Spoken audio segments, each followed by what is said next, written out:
Amigos queridos, el texto del Evangelio que acabamos de escuchar es uno de los más conocidos y citados de San Mateo. Pertenece a una colección de palabras de Cristo que llamamos el Sermón de la Montaña. Esa colección de predicaciones de Cristo es la más extensa que hay en toda la Biblia y se encuentra en los capítulos 5, 6 y 7 de San Mateo. Así, por ejemplo, el domingo pasado escuchábamos el comienzo de ese sermón del monte o sermón de la montaña. Es el texto de las bienaventuranzas. Continuando el mismo sermón, tenemos estas palabras que hemos oído el día de hoy. Palabras en las que se destacan dos imágenes, la sal y la luz. La frase fácil de recordar es: ustedes son la sal de la tierra, ustedes son la luz del mundo. Una palabra que Cristo dice a sus discípulos y que por consiguiente debemos considerar como pronunciada para nosotros. Esas palabras son a la vez una invitación, un mandato, una oportunidad. ¿De dónde saca Cristo esas comparaciones? Es interesante ver ¿qué lugar ocupa la sal en el Antiguo Testamento?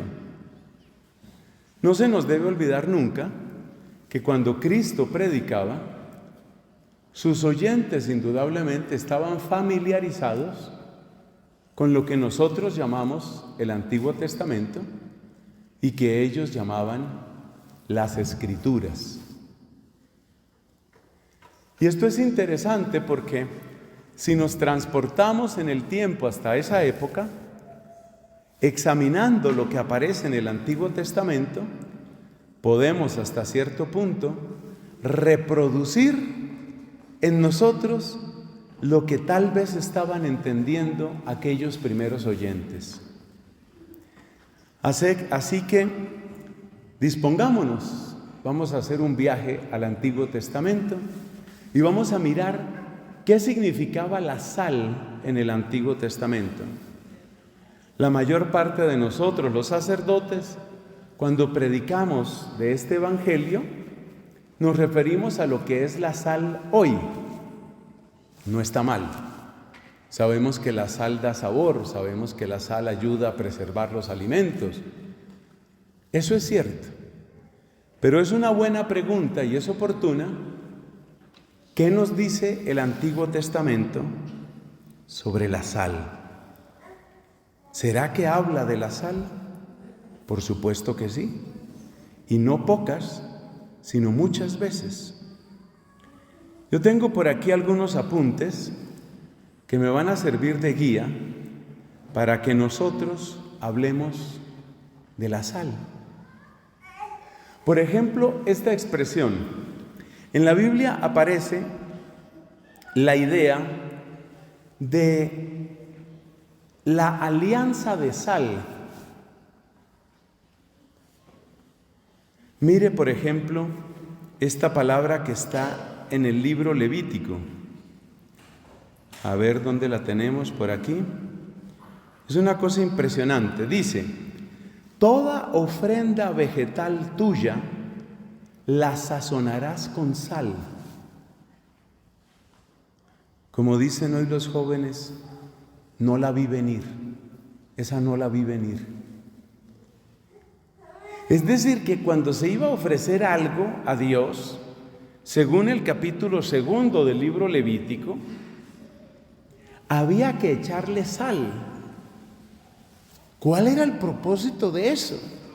Levítico capítulo 2, versículo 13. Y mire cómo enfatiza: jamás permitirás que la sal del pacto de tu Dios falte de tu ofrenda.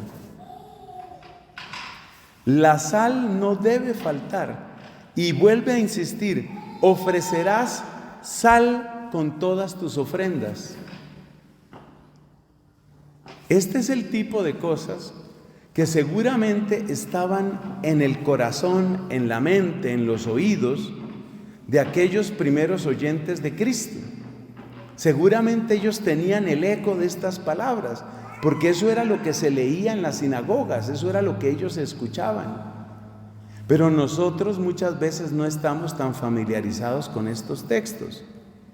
O sea que cuando Cristo dijo, ustedes son la sal de la tierra, la palabra sal, aquellos oyentes lo asociaban con textos como este del Levítico capítulo 2, una ofrenda de sal.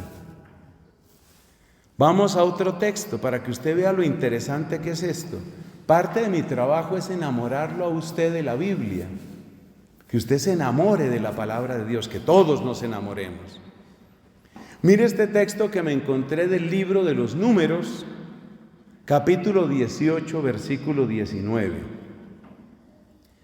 Aunque es un versículo que aparece incompleto en algunas Biblias, misterio exegético que yo no puedo resolver aquí. Pero dice el texto así, Números 18, 19.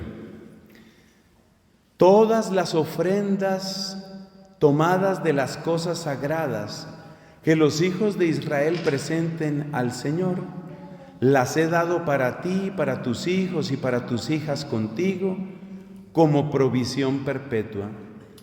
Constituye un perpetuo pacto de sal delante del Señor, para ti y tus descendientes contigo. O sea que Levítico capítulo 2 y Números capítulo 18, ambos textos pertenecen entonces a la ley de Moisés, nos hablan de un pacto de sal. Y repito yo lo de nuestros jóvenes, esa no la vi venir. ¿Cómo así que pacto de sal? ¿Qué podía significar eso? ¿Qué significaba la sal para ellos? De modo que la sal estuviera asociada a una alianza. Y ahora les voy a contar otra cosa que me pareció lindísima. Una cosa muy bonita para celebrar el matrimonio. Piensen sobre todo los que están pensando en casarse. Los que ya se casaron, lo que fue, fue. Pero para los que no se han casado y se piensan casar, mire esta ceremonia tan bonita que se practicaba en algunos lugares. Y se practica, dicen. De alguna manera, este tema del pacto de sal se da también entre los esposos que hacen su alianza matrimonial ante el Señor. Mire esta ceremonia tan bonita que le puede dar ideas. Cuando la gente piensa en la boda, casi siempre piensan en los músicos, en el trago, la recepción, la comida, cosas tan superficiales que son una gastadera de plata. Entonces, por eso empiezan la vida matrimonial endeudados, emproblemados. ¿A usted para qué se le ocurrió eso? No, si fue usted el que dijo, pero usted fue el que más invitó. Entonces ya empieza el matrimonio peleando. En vez de pelear, hagan lo que dice este texto. Póngale cuidado. El hombre y la mujer, según este ritual, que no está mandado, pero tampoco está prohibido por la Iglesia Católica. El hombre y la mujer traen ante el altar cada uno un pequeño recipiente con su propia sal. Entonces llega la novia y trae un frasquito con un tantico de sal. Y llega el novio respectivo con otro poquito de sal. ¿Qué sigue? Ante el ministro, usualmente es un diácono, un sacerdote, ¿cierto? Ministro de la iglesia.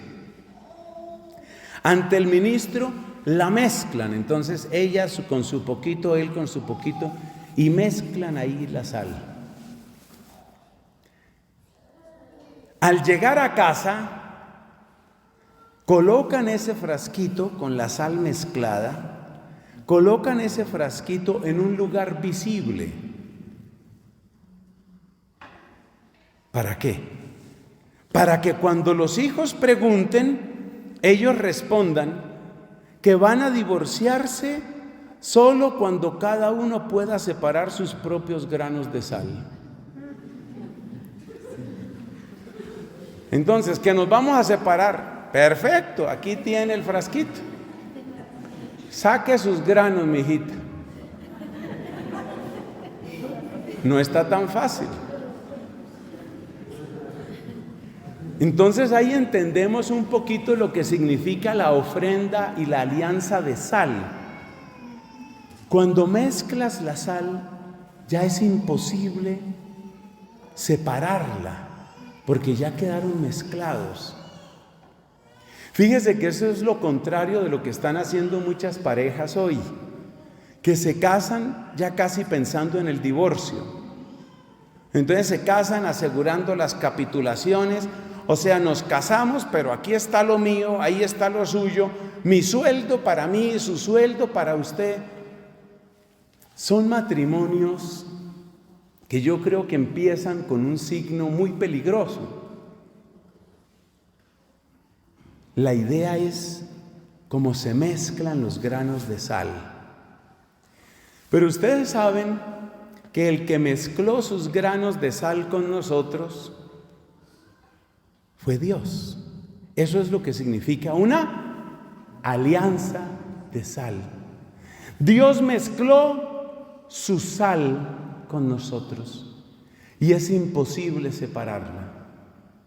Bueno, espere que esto se pone después de otro color cuando miramos qué es lo que pasa cuando el pueblo se obstina en el pecado, porque ahí pasa una cosa muy interesante.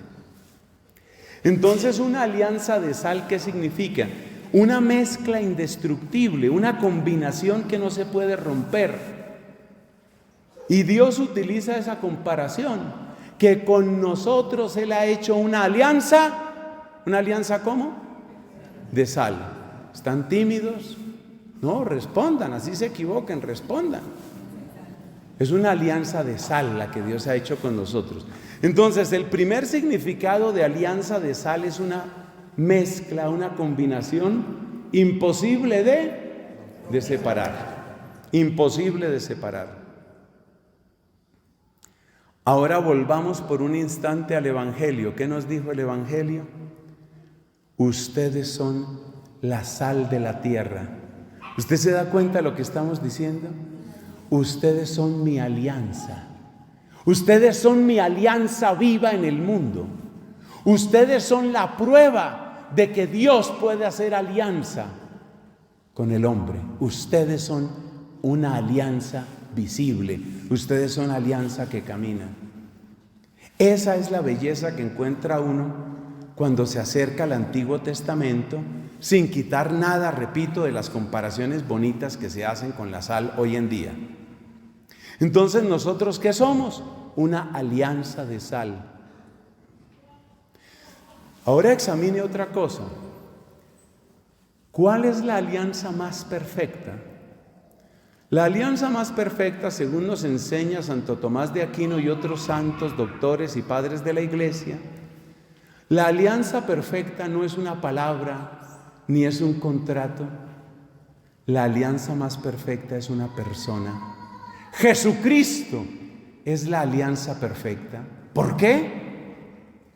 Porque en Jesucristo tenemos una verdadera naturaleza humana y una verdadera naturaleza divina en la unidad perfecta de una sola persona. Esa es nuestra fe católica. Cristo no es dos personas y Cristo no es una naturaleza. Cristo es unión sustancial, irrevocable, inseparable, de dos naturalezas en una sola persona. ¿Qué significa eso? Que Cristo mismo es la alianza de Dios con nosotros. Por eso los santos padres usan comparaciones tan hermosas, como decir esta, para quienes tienen alma de poeta, que ustedes pueden tener alma de poeta. ¿Yo cómo voy a saber? Mire esta comparación tan bella. En el seno virginal de María celebró Dios sus bodas con nuestra naturaleza. Ella fue el tálamo, altar y templo en que se realizó la perfectísima unión entre la naturaleza divina y la naturaleza humana. Y esa unión perfectísima no es otra cosa, no es otra realidad, sino Cristo, nuestro amado Señor. O sea que Cristo es la alianza, pero Cristo, que es Él mismo la alianza, nos dice a nosotros: sean ustedes la alianza. Ese es el sentido más bello y más profundo que, en mi opinión, tiene este evangelio.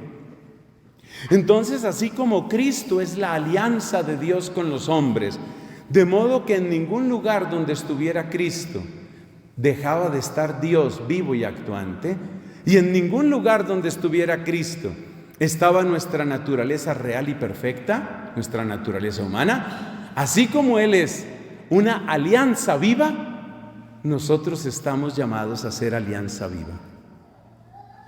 Bueno, pero usted se preguntará, con su alma de poeta y de místico, usted se preguntará: bueno, pero yo ¿cómo puedo ser alianza viva? Porque claro, Cristo es verdadero Dios, es verdadero hombre, entonces se entiende que Él es la alianza viva. Pero yo ¿cómo puedo ser? Eso te lo responde el apóstol San Pedro cuando dice que nosotros hemos sido hechos partícipes de la naturaleza divina. Es decir, que Cristo es consustancialmente unión de naturalezas. Nosotros no somos consustancialmente unión de naturaleza humana y divina, pero nosotros somos seres humanos y hemos recibido participación de la naturaleza divina. ¿Cómo? A partir del don del Espíritu Santo. Eso significa que si usted vive la gracia del Espíritu Santo, que si usted vive una vida en el Espíritu, usted es una expresión ambulante, usted es una expresión viva. Doquiera se encuentre, usted es una expresión viva de que Dios puede habitar en medio de los hombres. Eso quiere decir que cada cristiano, pero muy especialmente cada santa y cada santo, es una alianza viva.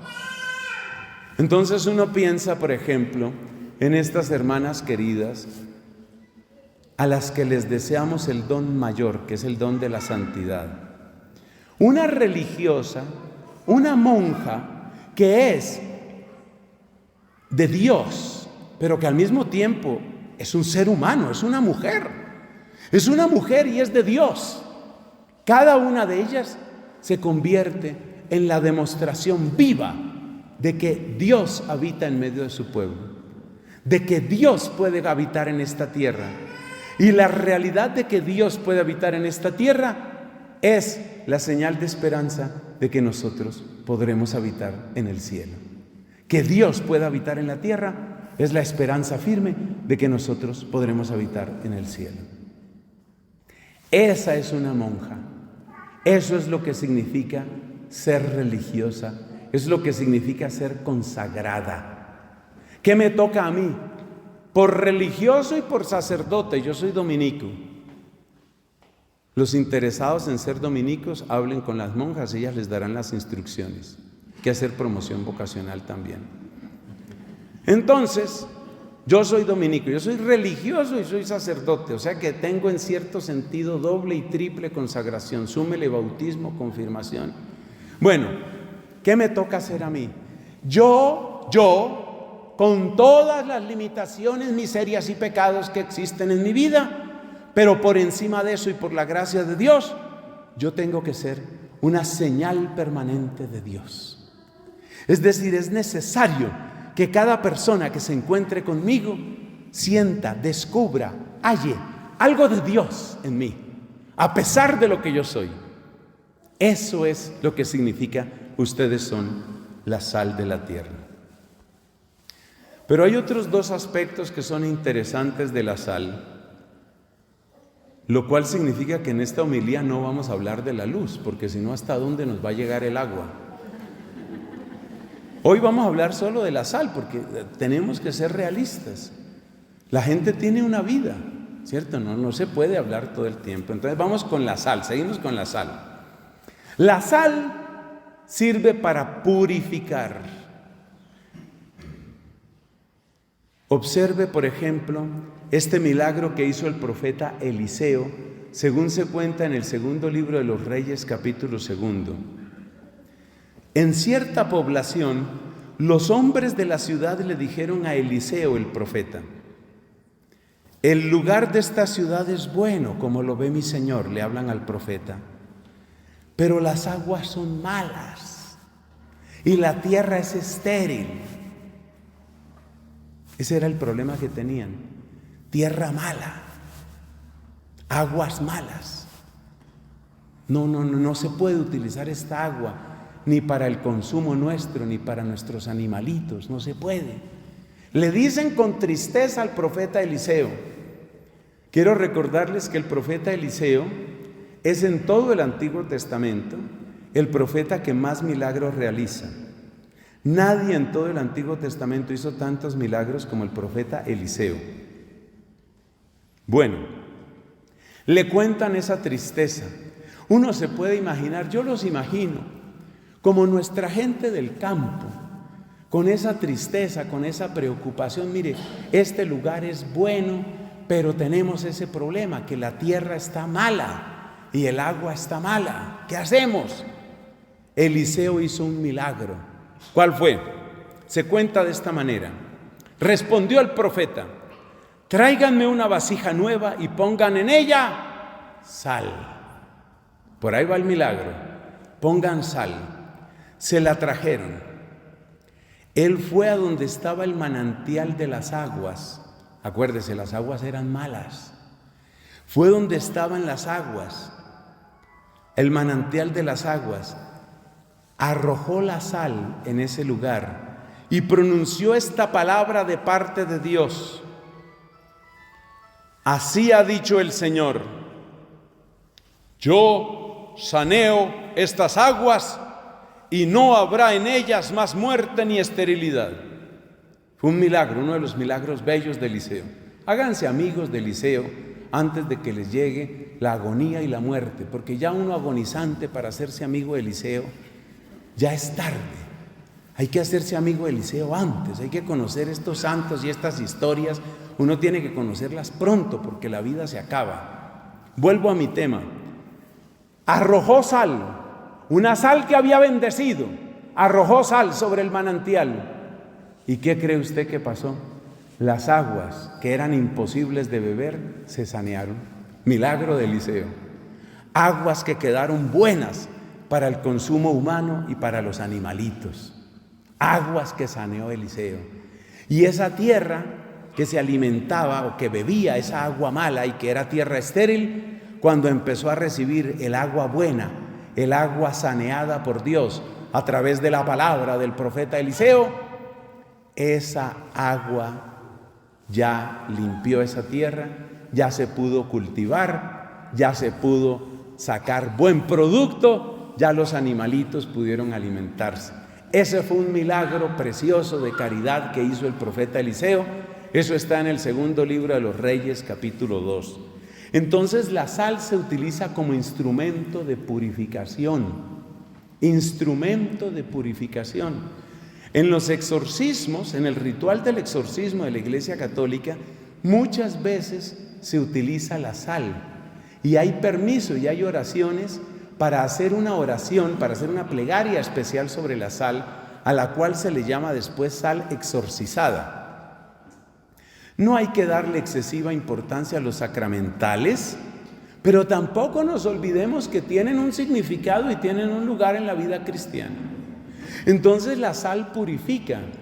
Cuando estábamos en pandemia y había que transmitir la misa, que muchos lo hicimos, muchos sacerdotes transmitimos a través de internet, una cosa que yo no puedo hacer es permitirte comulgar con la hostia consagrada, con el vino consagrado. No te lo puedo permitir si tú estás en tu casa y yo estoy celebrando en mi convento. Pero una cosa que sí yo puedo hacer y que hice muchas veces fue bendecir agua, aceite y sal a través de internet. Y ustedes pueden creer que yo recibí testimonios de las oraciones que se hicieron, porque el sacerdote puede bendecir a distancia. Yo bendecía agua, y bendecía sal, y bendecía aceite, y hay testimonios de lo que pasó con esos sacramentales bendecidos a distancia. Hay cosas que se pueden hacer a distancia, hay cosas que no se pueden hacer a distancia. Por ejemplo, nadie, enseña la Iglesia Católica, nadie puede confesarse a distancia, ni por internet, ni por teléfono, ni videoconferencia, ni nada de eso. La confesión no, pero las bendiciones de sacramentales sí se pueden hacer. Entonces la sal es señal de purificación. A algunas personas yo les he tenido que recomendar, porque ustedes saben que se están haciendo prácticas de brujería hoy. Y no se hacen solamente por ahí en cualquier rincón escondido, en cualquier lugar perdido. Hemos conocido el caso de prestigiosas universidades donde hacen brujería. Porque dijo el gran pensador católico Gilbert Chesterton, se deja de creer en Dios y se empieza a creer en cualquier porquería. La gente se aparta de Dios y tarde o temprano cae en nueva era, horóscopos, brujería, bobadas de esas que envenenan el alma, que oscurecen la mente.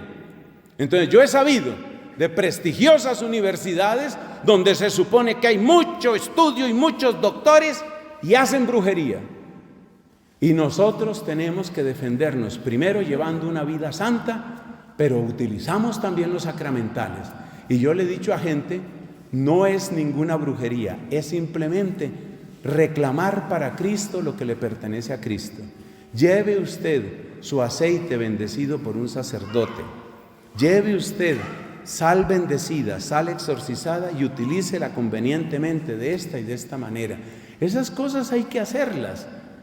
Les repito, no vamos a sobreestimar los sacramentales como dándoles un poder mágico, detesto esa palabra, pero sí vamos a utilizarlos y a utilizarlos bien. Entonces la sal purifica.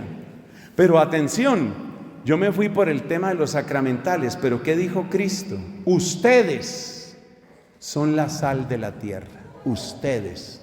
Eso quiere decir que nosotros estamos llamados a llevar el reinado de Cristo a todas partes.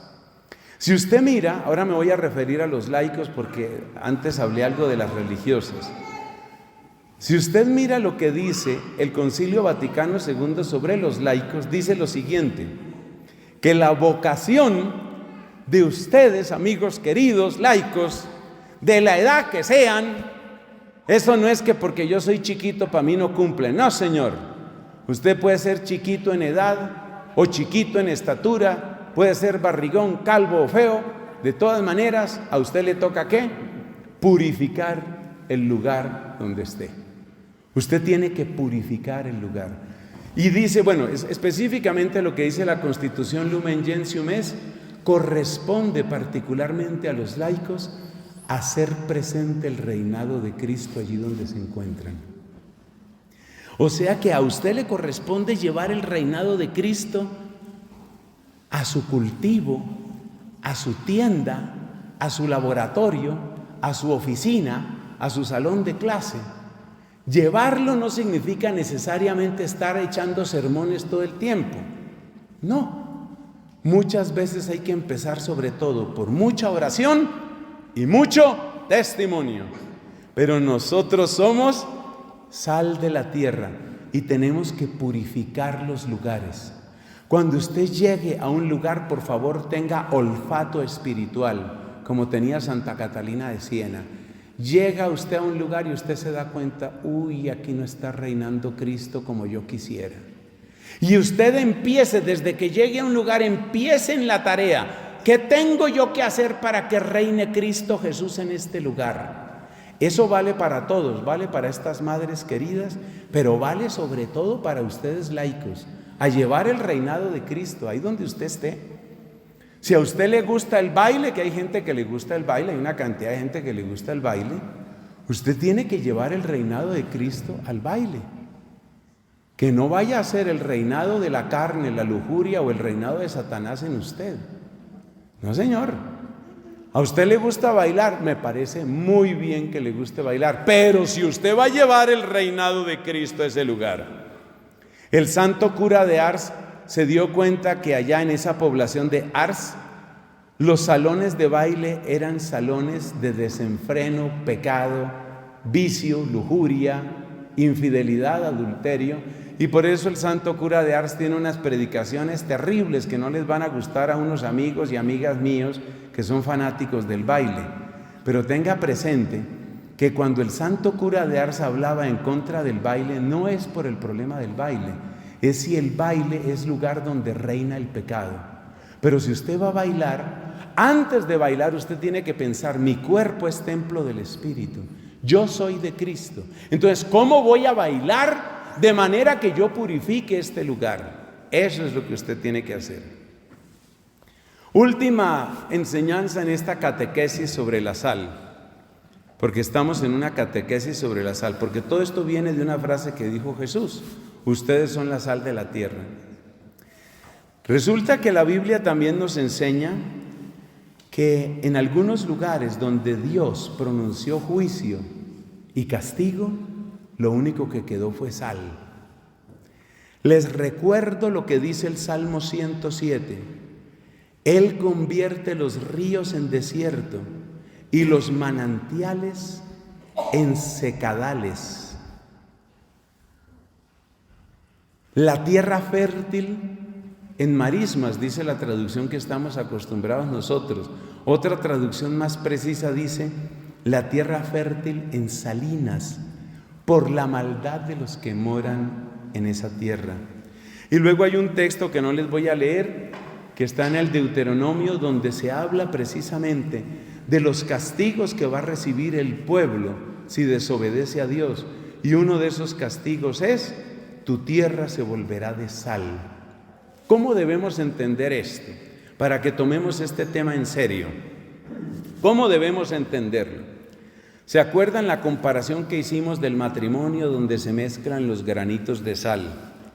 ¿Qué significa que Dios sale una tierra? ¿Qué significa que Dios castigue con sal una tierra? ¿Cuál es la tierra salada, castigada por Dios, más famosa de toda la Biblia? Sodoma y Gomorra. Acuérdese que ahí fue donde la mujer de Lot se volvió estatua de sal. Entonces, por favor, cuando Dios diga no vuelva la mirada atrás, es que no vuelva la mirada atrás. Bueno, el hecho es que la sal ahí aparece como castigo. Y entonces uno dice: pero ¿cómo así? Si la sal sirve para dar sabor.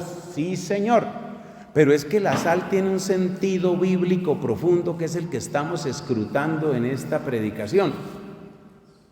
¿Qué significa que Sodoma se haya vuelto tierra de sal? ¿Sabe lo que significa?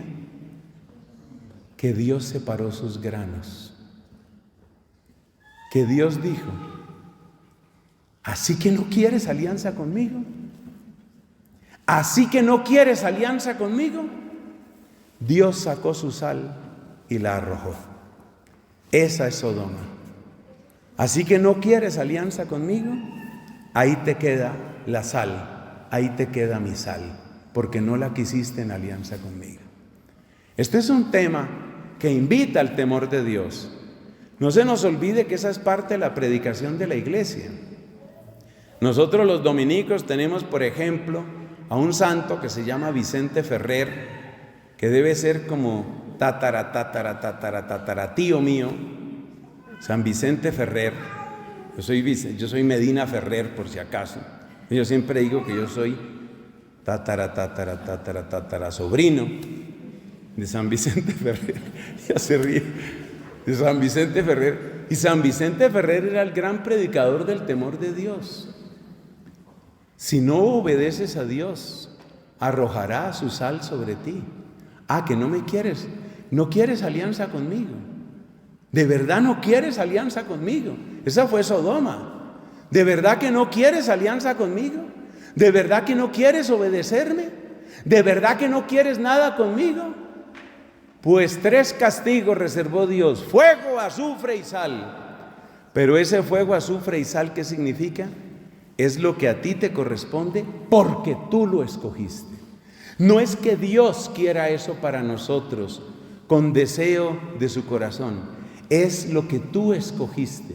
Así como el que le da la espalda a la luz escogió las tinieblas y el que le da la espalda al alimento escogió morirse de hambre, el que le da la espalda a Dios escoge tierra estéril, colmada de sal. Entonces nosotros somos sal de la tierra. ¿Qué significa eso? Que nosotros también somos señal de juicio para esta tierra. Ay, ¿cómo así? Eso está muy terrible.